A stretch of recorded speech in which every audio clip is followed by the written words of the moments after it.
talking about Perkins. And then we'll switch over to Doug and Eric with Weavis and Lea. A few housekeeping reminders, as you saw there on the screen prior to us going live there. Please remember to keep your mics muted. If you have any questions, please utilize the chat function, and we will get to those questions at an appropriate time, whether they need to be something that we need to ask our presenter immediately at that time, or if we can wait till the end of the presentation. So again, Tara, whenever you're ready, we'll let you get it kicked off with our Perkins talk, and then when you finish up, we'll switch over to Weavis and Lea with Doug and Eric. All right, guys. Good morning, and thank you for hopping on today. Lots of new information coming today, and I'm glad you're here to hear it live and join us with in this new adventure with Perkins. So I'm going to share my screen here. Maybe. There we go.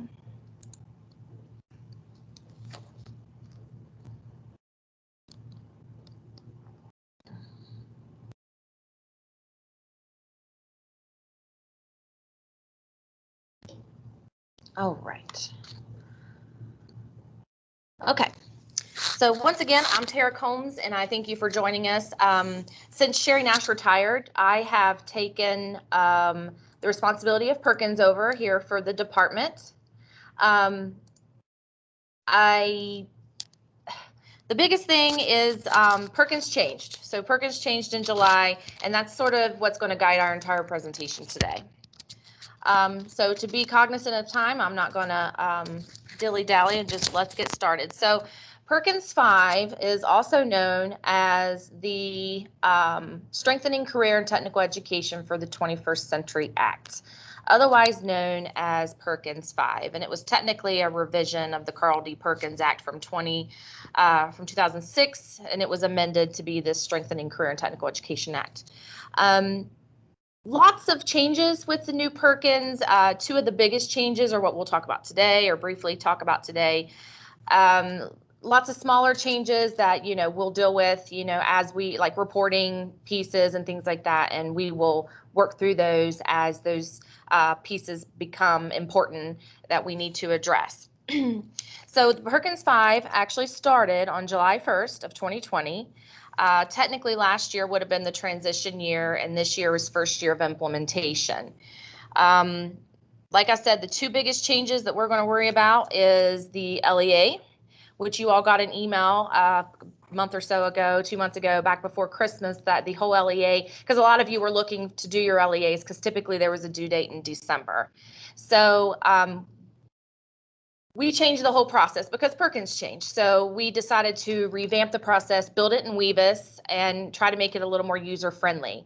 The indicators did change for the LEA process, and it used to be called the LEA plan. You all wrote the LEA plan, and it was in a different database that you all logged into, and you filled out the questions and you did your budget and that sort of thing. And some of the things are similar.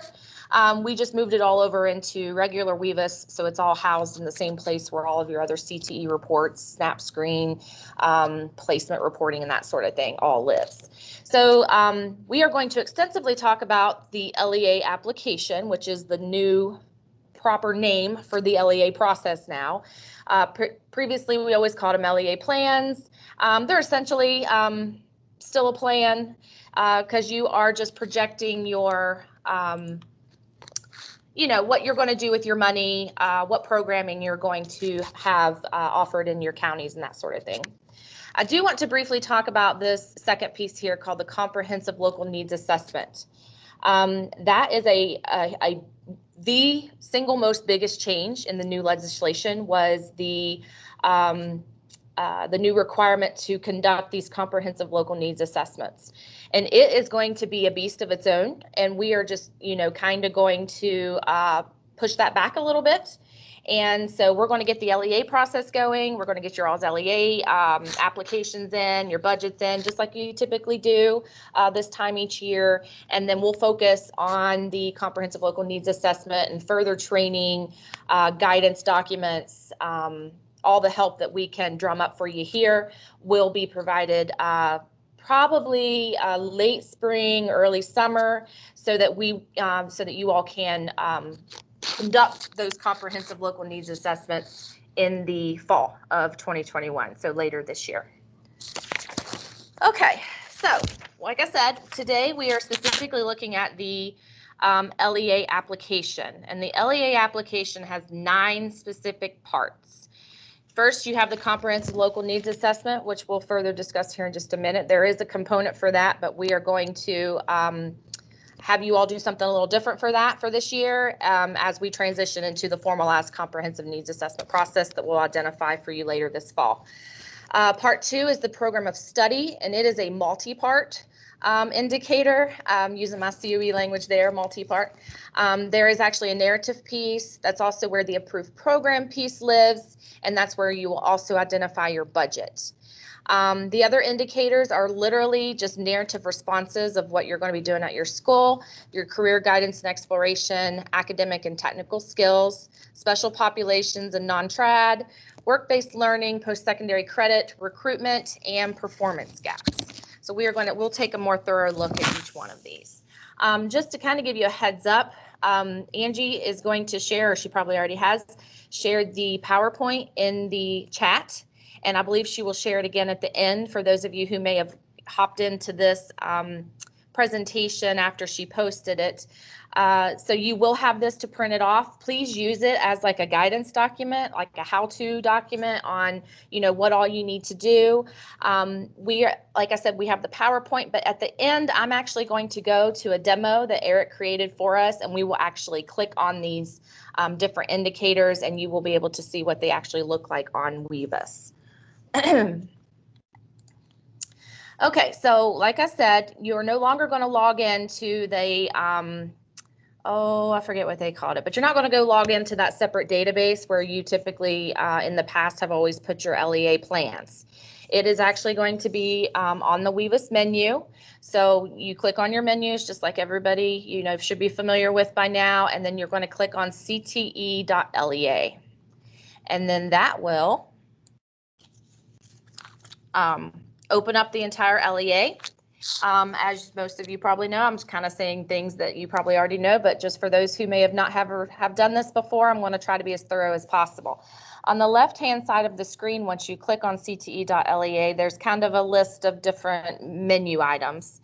And these are the 9 pieces of the LEA application that you are being asked to complete. And if you get a green check mark beside your whichever indicator you might be working on, that means that you have answered and supplied information into every single one of the required components. Now, if you've simply just put the word need to do, like you just put yourself a note, that thinks that there's text in there, so it's going to give you a check mark. So, yes, I think you're talking about if you click on this. Yes, this has not launched yet. It should launch. If I'm, Eric, correct me if I'm wrong, but I believe it will launch after the presentation today. It will go live, and you will be able to go in and look at all these things. So on the left, you have your menu items. These are your 9 indicators plus your approved program list. So the first thing we're going to do is if you click on the Comprehensive Local Needs Assessment, which is your first indicator here in your box for Perkins 5, it is going to open, this is what it opens up and looks like on Weavis. So each one of these indicators has specific requirements. So I'm going to walk you through why this looks the way it does and what we need you to do with it. So Comprehensive Local Needs Assessment is the title of the indicator. At the very top, you have Perkins 5 requests, and that is telling you that is word for word copy paste directly from the new Perkins 5 legislation.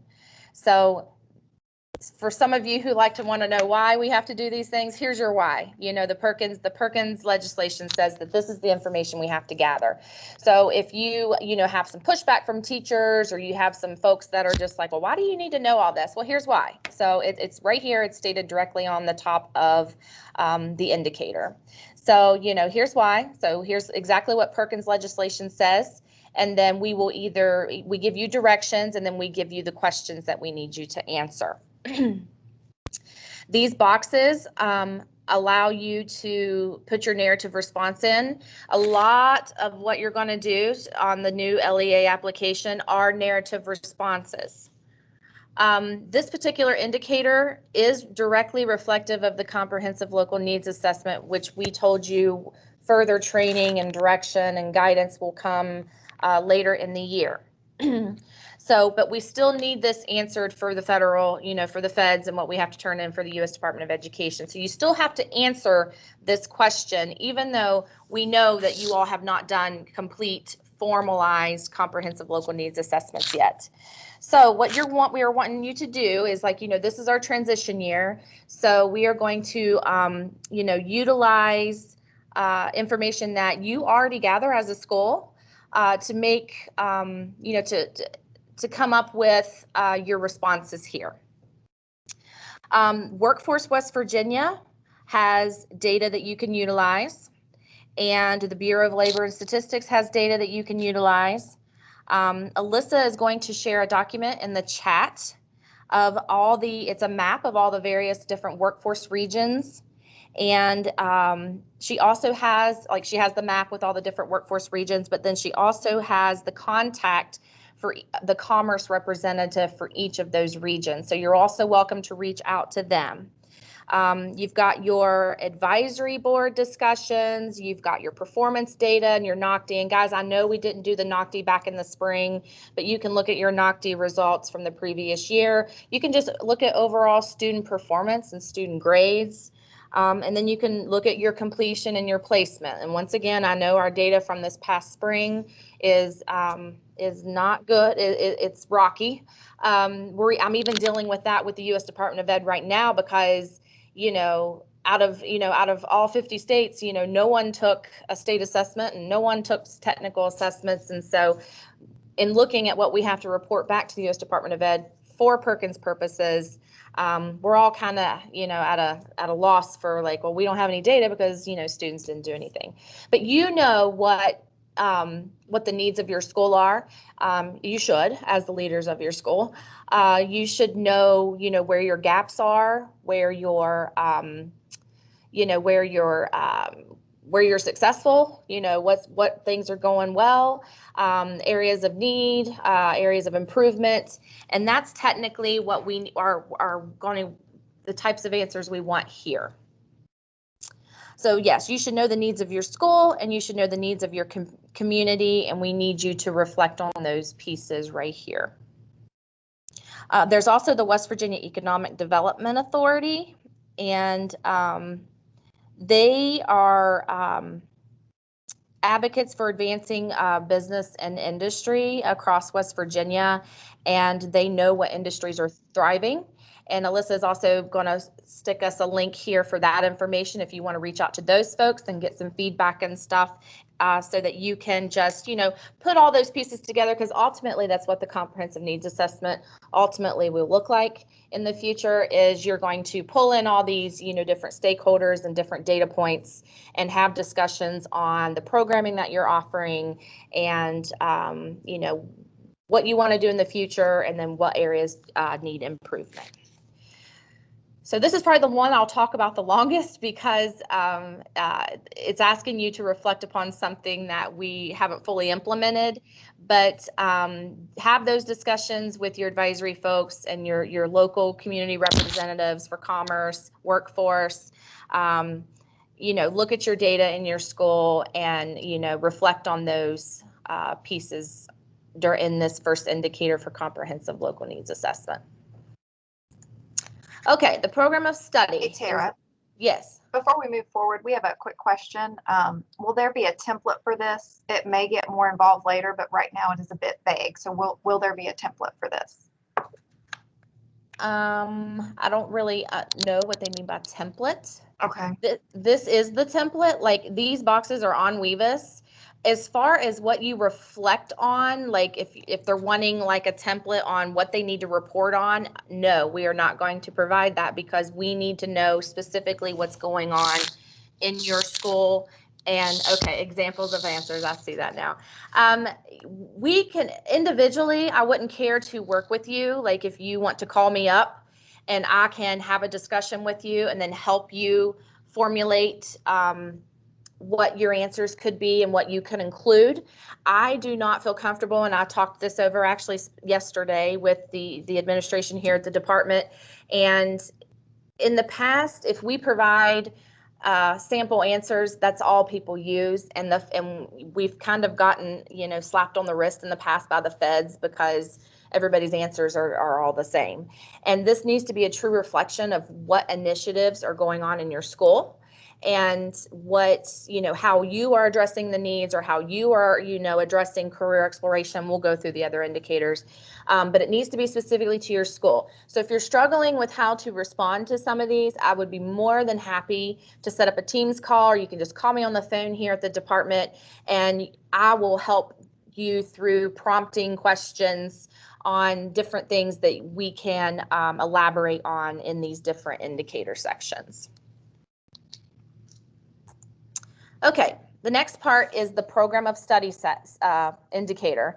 And like I said, it is a multi-part indicator. There is approved programs, there is a budget piece, and then there's the narrative piece. The approved programs link lives above the Perkins link because it's kind of its own separate,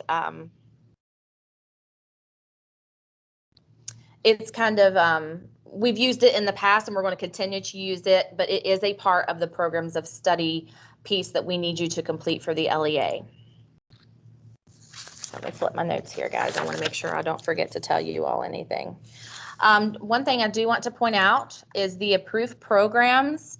That is going to remain open all year long. So many of you all call and say, hey, can you reopen my approved programs? I forgot to drop a program. Or, hey, can you reopen it? We've last minute decided to add a program. That's going to remain open so that you all can go in there and make those adjustments as needed, so that it is constantly like a live, it's live. If I go click on your school on, August 15th, it's telling me exactly what's being offered in your school and in your counties. And then if I go click on it in December, it's telling me what's going on. Because I know sometimes there's last minute staff changing, maybe somebody last minute retires and you go ahead and decide to remove the program and, shuffle the kids into other programs. We realize that kind of stuff happens, and that it's just going to be easier and better for you to be able to constantly keep that approved program list updated. So we are just going to leave it open. Now there's further instruction on requesting and adding and dropping programs, that sort of thing. We'll get to that here in just a minute. But I did want to go ahead and point out that the approved program link is going to remain open all year long at this time. That is the goal. Okay, so same thing for those of you who may be brand new to CTE, reach out to me and I can do a quick, more thorough tutorial on the approved program piece. Those of you who've been around a while, you know what this looks like. But when you click on the approved programs, it opens up this, this table. And so over here are a list of all the approved, state-approved curriculums, state-approved programs, and over here on the right are the ones that are offered at your school. And what you do is you click on one, like you click and highlight it, and then you click the arrow, and it either adds it over here to the right, or say you want to remove welding, you click the arrow to move it back over to the left, and it removes it from your approved program list. And then on the second tab are the courses, and we kept those in there because this goes to finance for FTE purposes. So you go in and you identify what courses you're offering in each of the programs of study that you have identified in your programs of study tab. And then the last piece in the approved program piece are the forms. So if you drop a program or if you add a program, it will prompt you to fill out the appropriate form to accompany adding or dropping those programs. These have been revised, and when we go to the live demo, I will click on these and I'll show you exactly what they look like in the live demo. For purposes of right now, I do have some screenshots. So if you are going to add a program, you are going to click the add form. And here are the questions that it will prompt you to answer. Most of it is, hey, your advisory board, your local stakeholders, through the comprehensive needs assessment process, you have to identify that there is support and there is need for the addition of this program. Same thing, projection of enrollment. Question number 5 down here, I do want to point this out because question number 5 says, are you going to be requesting new program funds, like some startup funds? If you answer yes, it will prompt you to complete questions 6 and 7. If you answer no, it will you can click save on the form and you're finished. You can only request money from when the LEA will open in January of each year through April 15th. For those of you who have adult programs, April 15th is kind of the big magic date for any and all reports regarding funding. So April 15th will now be, if you want to request startup funds for new programming, that you have to complete this prior to April the 15th. Now, please note the deadline, because guys, there's new folks here, there's new administrations here, and deadlines mean deadlines. You will have a difficult time calling me on April 18th and saying, oh, I absolutely forgot. Things have changed, and it's just I'm a deadline person, and I've actually had to swallow my pride a couple of times when I wanted to tell people, nope, they missed the deadline, too bad. But more people feel the way I do now, so do not miss that deadline. If you want to request funds for a new program, click yes on question number 5 and get questions 6 and 7 completed. 6 is anything that you think, what kinds of funds you're needing and what you want them for. To include the teacher salary, if you want a teacher salary for 1 year. And then question 7 is, after this year of startup funds, how are you going to sustain the operation of the program? Then there's the drop form. The drop form is very similar to what it was before, but why is the program of study being eliminated? I mean, it could be teacher retirement, it could be lack of enrollment, lack of student interest, that sort of thing. If you have any students that have been impacted by the closure, how are you helping them to complete their programs or transitioning them to other programs? And what are you going to do? The question 4 is like, what are you going to do with the equipment and that sort of thing. So the drop form is pretty much the same as it has been in the past. Okay, so this part, the approved program piece, please, please, please make sure that it is completely updated before you do the next part of the Perkins, which is the budgets section particularly. And always please also make sure that your approved programs are current and up to date and are a true reflection of what's taking place in your schools and in your counties. Okay, part 2 of the program of study indicator. 1 is the approved program piece. Part 2 is the budget. On the budget, a whole new template. So I know you all put things into the old system, but you're going to have to start fresh. I apologize for that, but it's just well, 1, that's the way it's got to be, and 2, it's just going to be a much more user-friendly tool and more reflective of what's actually taking place in your schools. So I do, on the budget piece, want to point out the Perkins funding guidance, which is a takeaway that Angie's going to also put in the chat. I can also email this to you. It'll probably end up on the website at some point in the Perkins section. This all, like, we didn't put anything out prior, so once this presentation obviously went live, we will then go back and have a link to this recording, and there'll probably be a link to this guidance. But we want you to use the Perkins funding guidance to help you with making decisions on creating the budget with your Perkins funds. This may be kind of hard to see. My screen's not very big, and I apologize. Let me see if I click that off. If it makes it a little bigger, maybe. I hope that it's bigger for you guys. But this is, I used Cabell County because that's where I came from, as my example here. But so we have like Cabell Midland High School and Huntington High School. Then we have a non-program specific allocations. These are things that you do countywide. Things like reverse job fairs, like that was something that we did at all 3 of the schools in my county, the tech center, as well as the 2 high schools. So that would be indicated, that would be a statewide, it's not it's not program specific. And then what's going to happen is your approved program list, it is automatically going to populate every program that's offered in every school. My suggestion to you is to be very transparent.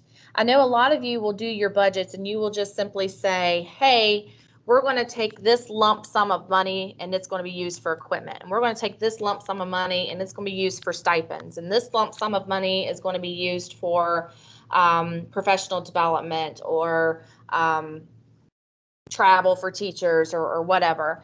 I personally think to be transparent and to show your programs, how much money they get at the beginning of each year and how much money they have to spend to support their programming. We have the approved programs populate under each of the schools, and you can allocate money directly from your Perkins to those specific programs. Every one of my programs got a handful of money. Some programs get more than others, but some programs cost more to operate, such as welding. Welding is a much more expensive program to operate than a business program or like a law and public safety program. The supplies and materials to operate and equipment for law and public safety is drastically different than the operation of welding. Welders are several $1,000s and that sort of thing. So we'll look more at this when we do the demo, and I will show you more of that. But I encourage you to use the guidance. So we're going to go take a look at that guidance document real quick. The Perkins funding guidance is a document that is just kind of a helpful tool. At least I hope it's a helpful tool. The first page of the Perkins guidance is it talks about the 6 required uses of funds.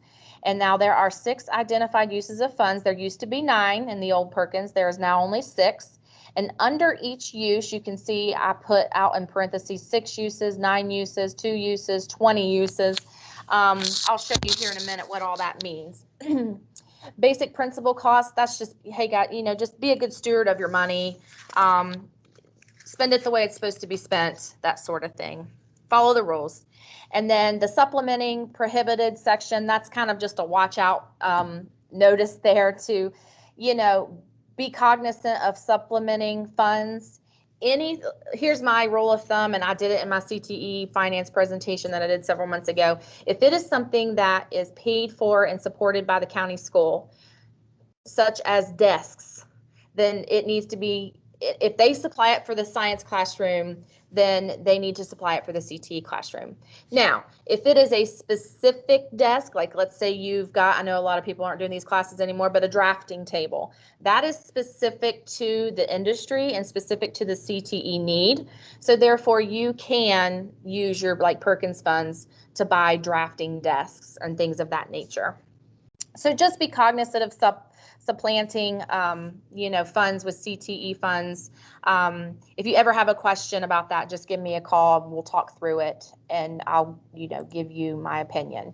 The next several pages are just on the left are potential expenditures you may have, and then it's the allowable in the middle and the non-allowable to the right. So what we've done here is we've got, we've a handful of expenditure types that you may come across, what you are allowed to spend money on in regards to that expenditure and what you are not allowed to pay for. CTSOs is always a hot topic. You can use Perkins funds to stipend the advisor, to cover the advisor's travel, to cover instructional materials as it relates to CTSOs, but you cannot pay for student memberships, student registration for the conferences, and things of that nature. So the next several pages are just examples of potential expenditures you may have and what you can and cannot do with those funds. It is not an all-inclusive list by no means. There are more things you can buy with your Perkins money than on the list, and there are things that aren't on there at all. So once again, if you have any questions, just give me a call or shoot me an email or a Teams chat, and we'll have a quick conversation and make sure that we think it is an okay purchase to use with the federal Perkins money. Now, getting back to the required uses of funds. There are 6 of them.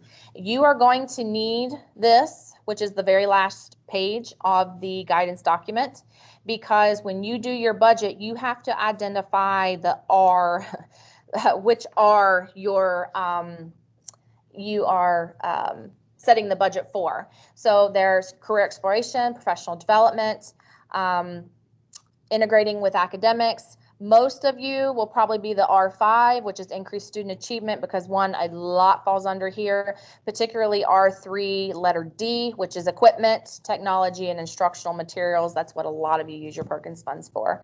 And then evaluation of activities, which is R6. So you will need to become familiar with this. I would just maybe print it out and stick it to the side or whatever when you're doing those budgets, because you will have to identify how much money you want to allocate to either the program or to the statewide initiative, and then tell us what required use of funds that actually falls under. Okay, and the last part of the program of study is the narrative.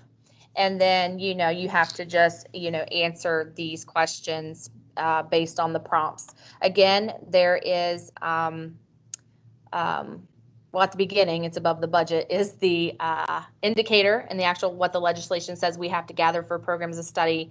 And then there's your budget. And then at the bottom of the page will be the narrative. We'll look a little closer at that when we go do the demo as well. Hey, Tara, it's Alyssa. Yes. There are a couple questions in the chat. So the first one is, what about subs? The county pays for other subs, but CTSO do not require more CTE absences from the classroom. Let me make a note of that and go look it up. Okay, great. So folks will get back to you on that. Yes, I'll get back to them on that, whoever asked that, because I want to be able to send you the verbiage if that's an allowable or a not allowable expense. There are a few more questions that have come through, Tara. Okay. So Frank Burnett wants to know, will funding be available for the CTE math and English teaching positions? That will be a Clinton Birch question. So we will have to follow up with Clinton on that, because that comes through legislation.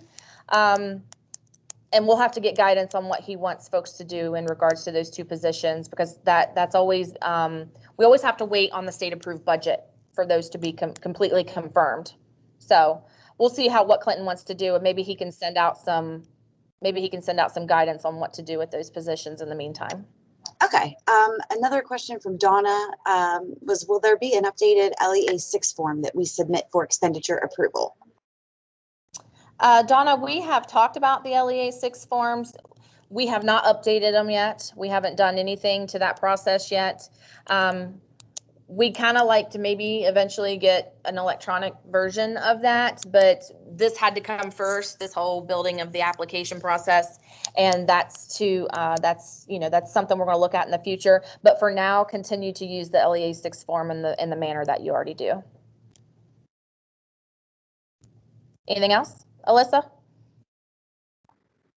No, I'm just going to type in the chat that we'll to make a note that we'll get back to folks on the sub question. Yes, I saw that there was and more the people math want and to know about that. English teaching Yes. positions. Yep, we can do that.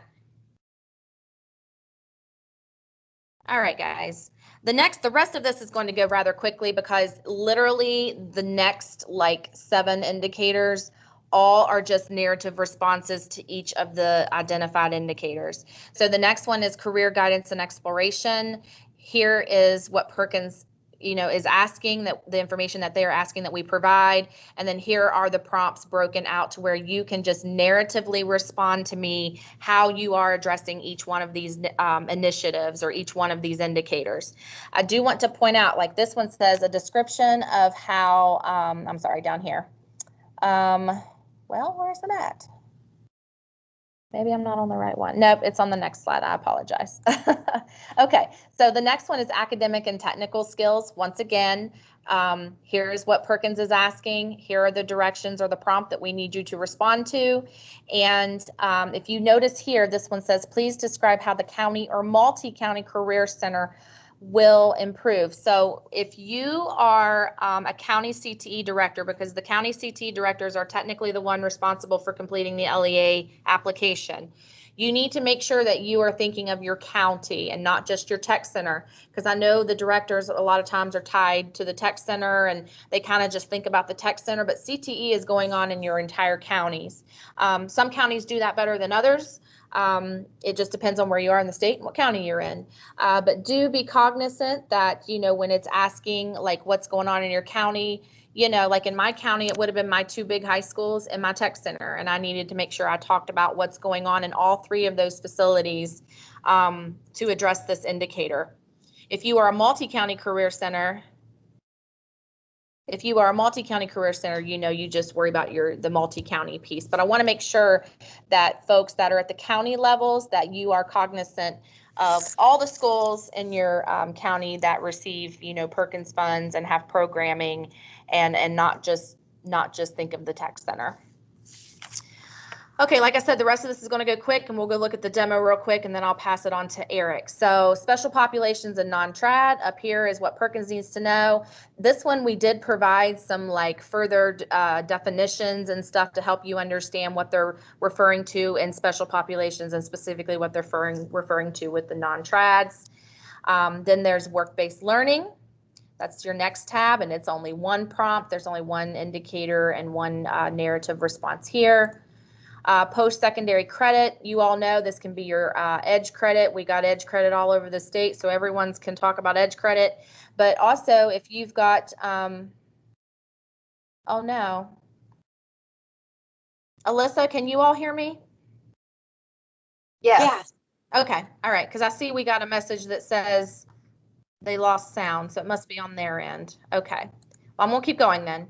So post-secondary credits, that can be also your dual credit, your partnerships, your MOUs and stuff that you have maybe with some of your higher ed institutions locally, and that sort of thing. So tell me about it. Like, we want to know what's going on. And so do the feds. So the second to last one is recruitment and retention. And this is specifically referring to your instructors. So, how do you recruit instructors and how do you keep them happy so that they'll stay? So that's what that question refers to. And then the last one is your performance gaps. And that kind of reflects back to the first question, which was the comprehensive local needs assessment. What do you want to do to address the disparities or gaps that you see in performance at your school? So kind of like, what areas need improved and how do you plan on improving it? Okay, so I'm going to unshare my screen briefly. And then I'm going to reshare.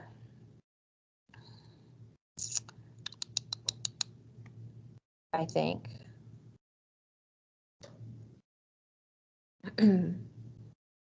Well.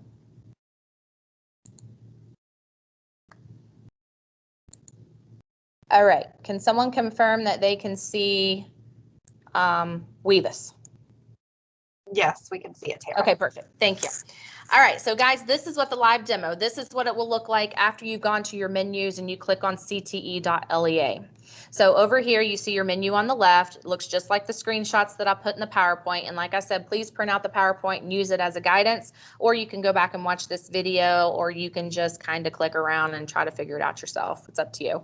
But here's your approved curriculum tab. And then here are all of the 9 indicators that are required by Perkins. So if we go to the comprehensive local needs assessment, looks just like the screenshots. Up here is the comprehensive needs assessment, and then here's where you put in your narrative responses that we talked about. You've got the program of study piece, which let's do the approved curriculum first. So if you go to your approved curriculum, you got to pick your school, pick a school, or pick a if it's an entire county thing or whatever. So based on just like the screenshots, if you have a program, you would click on carpentry. Let's say they want to add carpentry, and then you click the arrow that points to the right that drops it over here in the approved program or approved curriculum piece. If they want to drop plant systems, then they click plant systems, and then they click the arrow to move it out of here and back over into here. So that's how you do your programs of study. You move them back and forth depending on if you need to add or drop anything. If this is fine, you leave it alone. You don't have to worry about doing anything to it if you're not making any changes. When you go to courses, just like in the PowerPoint, you identify what courses you're going to be offered. And guys, this is grayed out because this is technically like the current year, the current operating year. So stuff's grayed out. It won't be when they open it up for next year's purposes. So if you need to change anything, you can. But you go in and you identify, you know, here's the program of study and what courses you plan on teaching within that program of study. And then when you go to forms, if you have added a program or you have dropped a program, these two links will populate. So if you click on, you dropped forest industry, so you're going to click on that form, and it's the dropped form that I showed you in the PowerPoint, which is just those 5 questions. And then you click save, and it saves it for you. If you have added a program, you are going to click the add form. And guys, we're trying to get rid, I know we call them LEA 6, that's what Donna referred to. We're trying to get rid of like the numbers, like the 3Bs and 2As and all that stuff. And we're going to try to call things what they are. So you don't have to worry about, these used to be, I think, a 3A and a 3B or something like that. So it's just now an add form or a drop form.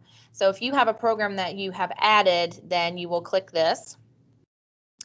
And there are the questions of, you know, explain how each of these entities support the addition of this program,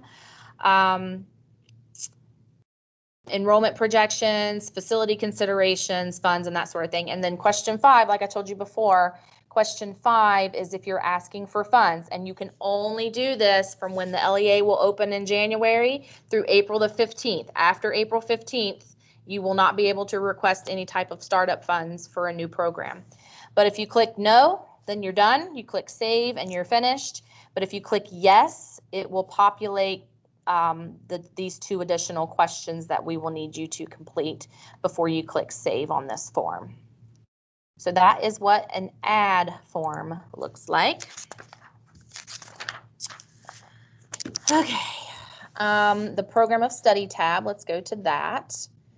So this is where you're going to create the budget.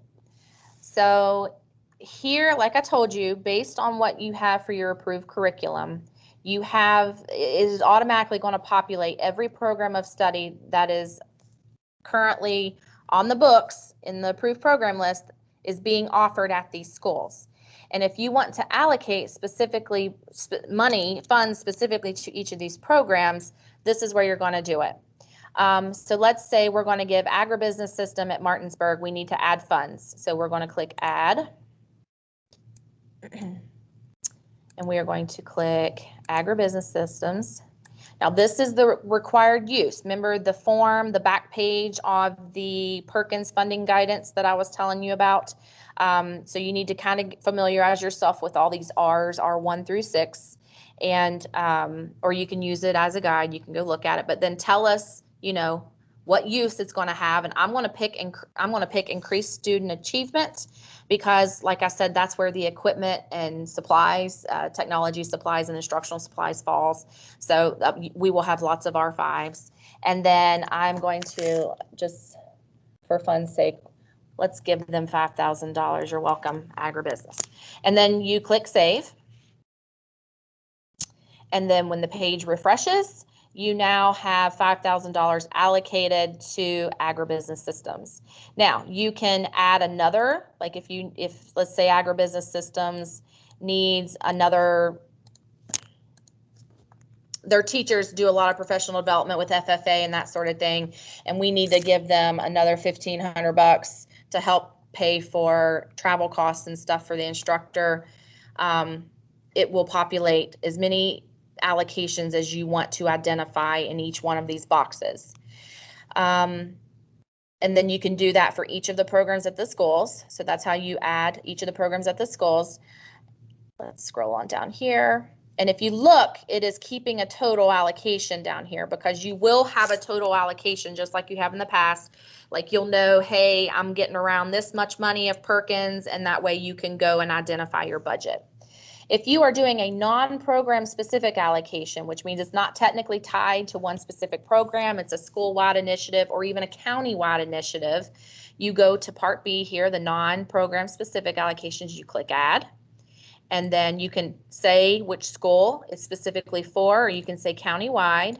And I'm going to say we're going to do a CTE camp for middle school students. Sorry, my computer's like elevated. I can't hardly reach it. And then required use, I would probably have to go look at, well, career exploration and career development, because you're creating awareness. And we're going to allocate, you know, $2,500 to this. And then we're going to click save. And when the page refreshes, we scroll down, and here is our countywide initiative, what it is, the required use it falls under, and then how much we are allocating to it. And then as you see down here, it's keeping a running total of everything. So that is how you will do the budget. And then just like before, here are all the here the narrative piece that falls with the program of study. So don't forget about the narratives down here. You got your budget up here at the top, and then you got your narratives down here on the bottom. And then as you can see, if you click on career guidance and exploration, it looks just like the PowerPoint that we've kind of already went over, which is, you know, this is the actual legislation and what it says, and then here are the prompts that we need you to respond to so that we can provide this information to the U.S. Department of Ed, pending there's ever an audit or anything like that. These all look exactly the same. I do want to go ahead and point out that the review and submit is coming soon. So we are, that piece is still in production. It shouldn't be real long. Eric will have it, you know, cleaned up and ready to go here in the next couple of days. Trying to think if there's anything else, guys. I don't have anything else really in my notes. Let me double check. If you ever like have specific questions, just shoot me an email and I will. I think everybody knows the CTE, we pride ourselves on responding to our folks and getting information back to them as quickly as possible. And this is brand new, guys. This is brand new for everybody. It's new for us. You know, we just built it and we went in there and played with it. But you know, who's to say you might not run into an error or something like that, because that's very possible.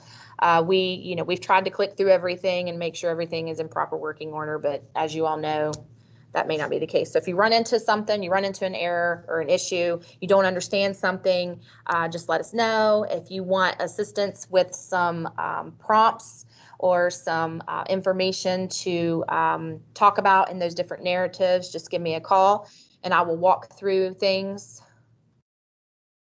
Yes, you can move money around. That's not a big deal. That's simply just sending me an email or somebody an email and saying, hey, because at the end of the year, that particularly happens because we have programs that maybe didn't spend all their money. So we kind of consolidate all the funds towards the end of the year so that we can get it spent, because as we know, we don't get to keep Perkins. Remember that, you do not get to keep your Perkins.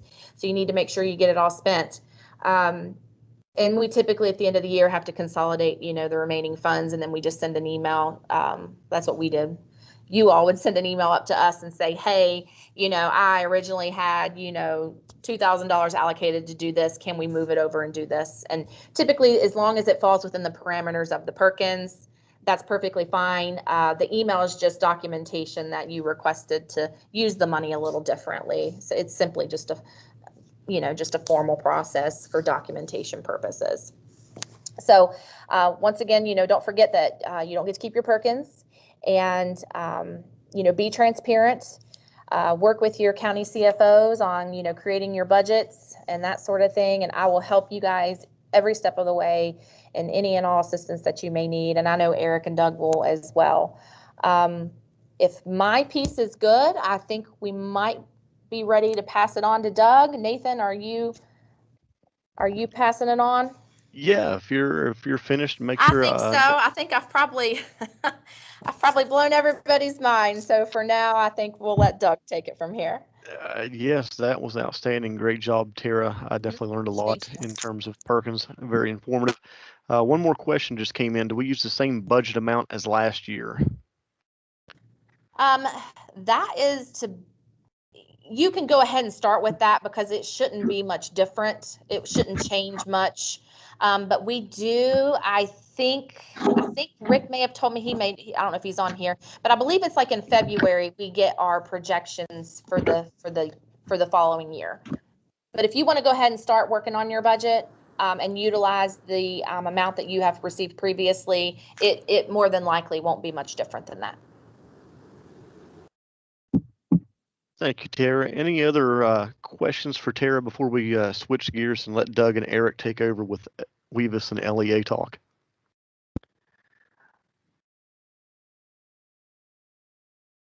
Okay, doesn't seem like anything's coming in. Tara, again, thank you so much. And Doug and Eric, you guys can take it over from here.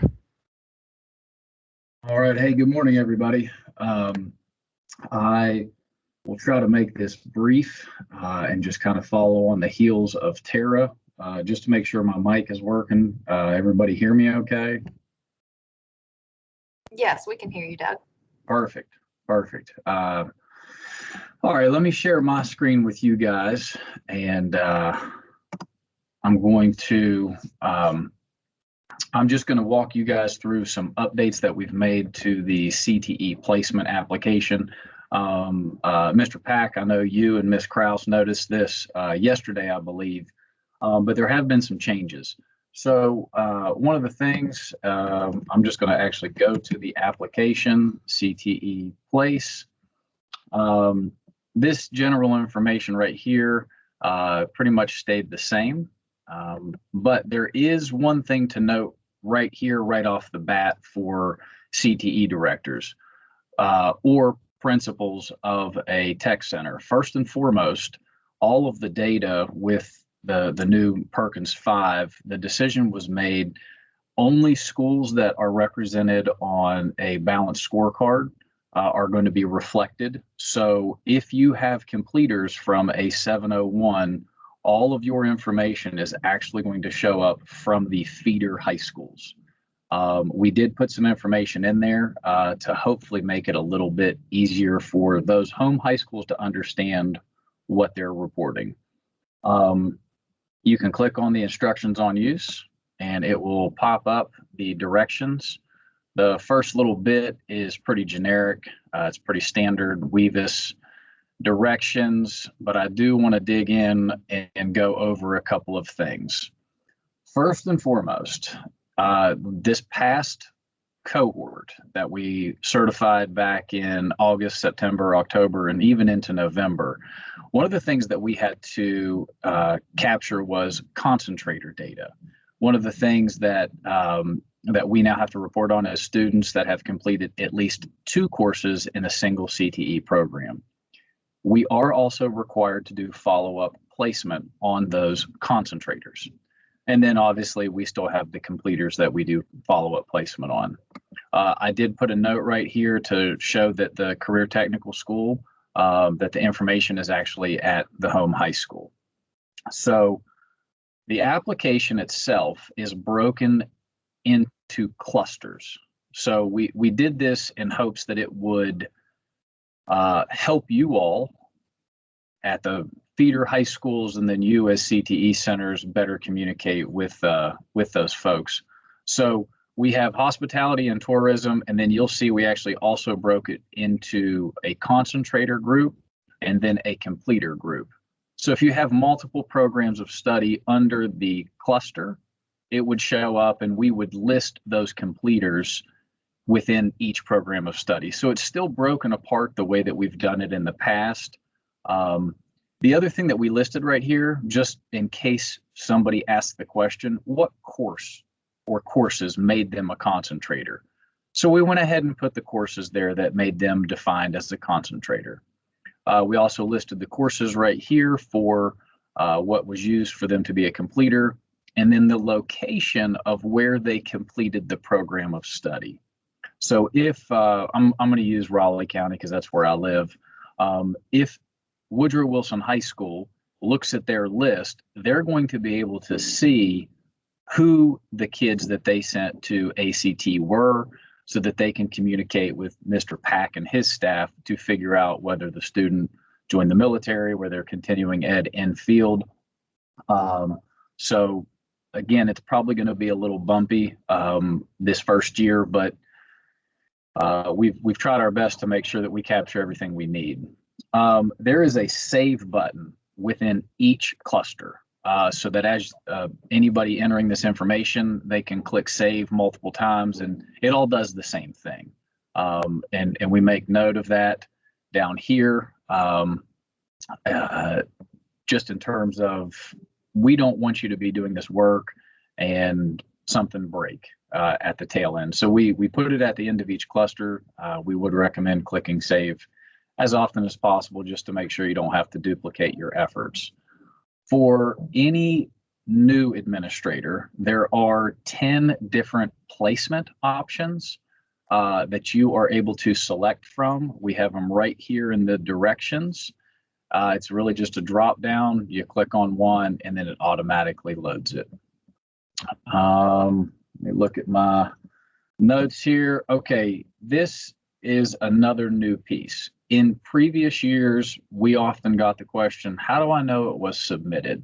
And this was a submission only. You literally just went in and clicked save, and if all of your information saved, that was considered submitted. Because we have had to update things, we have changed this to now it's actually a certification. So you should recognize this red box, this little radio button. And so this is going to be very similar to what we've done with pretty much all of our other applications, including the approved curriculum that Ms. Combs just went over. So when you have saved all of your information, this box will turn from gray to submit these results into the black letters you see here. You do have to have a response for every student listed. Once that's done and saved, you can sign off on it, and then you will get the magic green box. Now, if something needs to be changed, you do not need to email myself or anybody else here at the department. You all have the ability to click the reopen button, and it will just simply remove the certification, and then you can make any changes that you need to the data. So that is my quick, about 5-minute spiel for the new CTE placement. And just so you all are aware of the deadlines, it is open right now, as some of you all have already looked at it, and it will remain open until March 5th. So with that, I'm going to try to be mindful of your time. I'm going to stop sharing my screen, and if there are any questions for myself or Mr. Hawkins, we will be happy to answer them.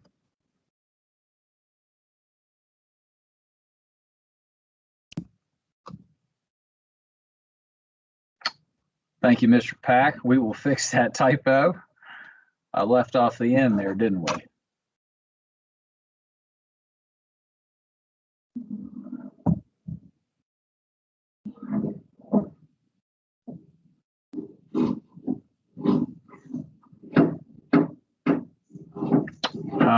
Were you going to look at removing concentrator programs from schools that don't have the program? So the concentrator is actually not tied to a specific program. Is that, I think it's still from Mr. Pack there. It's just based on the cluster.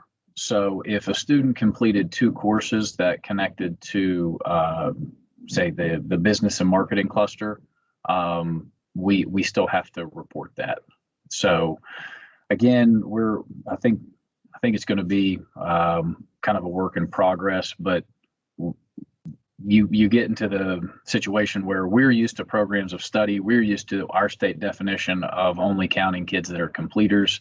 The collection of concentrator data is new for all of us. Yes. And so you will also see duplication. Independence High School. See, some of these courses do span multiple clusters, and we don't have a way to say, well, those courses only count for business and marketing versus law and public safety. So, and as you go through this, we're not married to the setup. If there's a better way to do it, if you all have suggestions for, you know, how it's laid out, or if we're pulling over the data incorrectly, this is our first stab at it. And so with everything, I hope you realize that everybody here in Building 6, we don't have all the answers. We try really hard to serve you guys in the field, And if we're missing the mark, just let us know, and we'll certainly do our best to make changes. Hey, Aaron. Hey, Doug. I'm sorry. Can you hear me, Doug? I can. Is that Mr. Pack? It is. Hey, how you doing today? All right. I just wanted to sort of emphasize, I guess you're saying you know this, but like Independence doesn't have paralegal, but they're having kids show up in paralegal as concentrators because they completed those 2 courses. So we just basically need to duplicate that in there as well. I just hate for Independence to have to try to say, what the heck's going on? We don't have paralegal. Well, you offer paralegal. No, Nobody in our county does. nobody in our county We does. do law and public safety, which is where it falls. We did at Liberty High School several years ago, but it's been removed from the LEA. It just looks like your tool is bringing up every concentration that those 2 courses would have made them eligible for. Correct. Yes, correct. Because it's not tied to your programs of study. Okay. Well, that's what I wanted to clarify, that you are saying. We're going to see them one way or the other.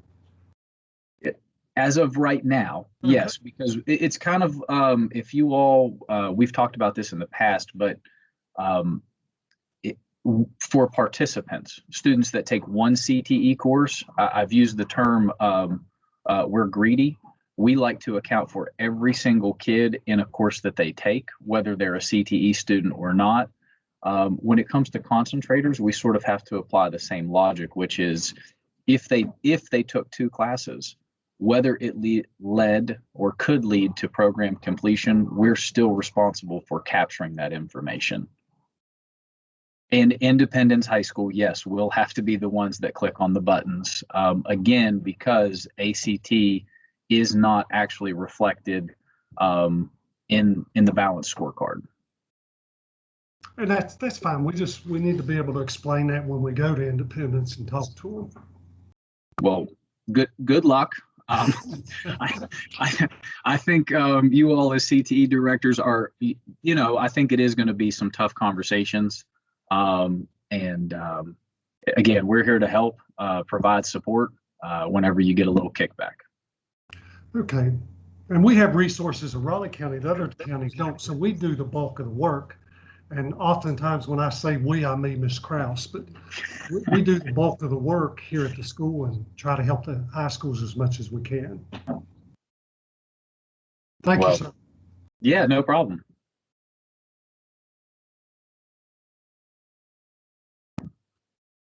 Anything else for me before Mr. Taylor takes it back over and does what he needs to? Carla, I see your question there. So some of you will have access as a CTE director to where you can enter some of this information for Point Pleasant High School.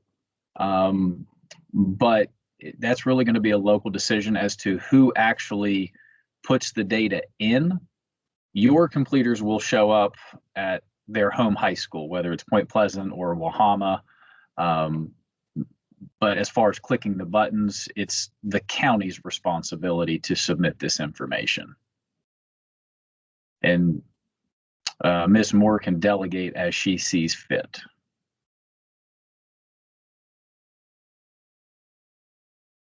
No problem. Well, Nathan, I'll let you take it back over. All right, Doug, thank you so much for your time. Doug, excellent job there. Everyone else, no more questions for Doug. I think that's finishing everything off. Angie, will we have a survey going into the